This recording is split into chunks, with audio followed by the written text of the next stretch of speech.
పల్నాడు జిల్లా గురిజాల మండలంలోని చెర్లగుడిపాడు గ్రామంలో శ్రీ గంగమ్మ తల్లి బోనాల మహోత్సవం శ్రావణ మాసం సందర్భంగా ఆలయ అభివృద్ధి కమిటీ సభ్యులు ఆదివారం బోనాల మహోత్సవాన్ని అంగరంగ వైభవంగా నిర్వహించారు.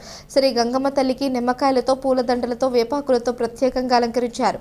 తెల్లవారుజాము నుంచి భక్తులు ఉపవాసాలు ఉండి పుణ్యస్నానాలు ఆచరించి భక్తి శ్రద్ధలతో బోనాలు నిర్వహించారు. బోనాలను పసుపు కుంకుమలతో, వేపాకులతో ప్రత్యేకంగా అలంకరించి తల మీద పెట్టుకుని మాతంగి చిందులతో, యువకుల కేరింతలతో, పోతరాజుల గీంకారాలతో, వేరే తాళ్లతో, బొల్లావుల సందడితో, డప్పు వాయిద్యాలతో, మేళ తాళాలతో గ్రామ వీధుల్లో ఊరేగింపుగా తిరిగి దేవాలయం చుట్టూ ప్రదక్షిణలు చేసి బోనాలను సమర్పించి మొక్కుబడులు తీర్చుకున్నారు.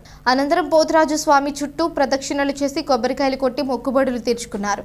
ఆలయ అభివృద్ధి కమిటీ సభ్యులు అందించే తీర్థ ప్రసాదాలు స్వీకరించారు. దేవాలయాన్ని రంగులతో మిరిమిట్లు గొలిపే లైటింగులతో అలంకరించారు. రాత్రివేళ అమ్మవారికి కుంకుమ బళ్ళు కట్టి యాదవ ఆచారాలతో ఊరేగింపు నిర్వహించారు. అమ్మవారి బుర్రకథలు, సాంస్కృతిక కార్యక్రమాలు నిర్వహించారు. కార్యక్రమంలో అధిక సంఖ్యలో భక్తులు, ఆలయ అభివృద్ధి కమిటీ సభ్యులు, మూలములుసు లింగయ్య యాదవ్, అమర్నాథ్, శివనాగు, శ్రీను, సాంబయ్య, శ్రీనివాసరావు, శివ, కురిమెళ్ల శ్రీను, అంబరాజు, యాదవ సంఘ పెద్దలు, గ్రామ పెద్దలు పాల్గొన్నారు.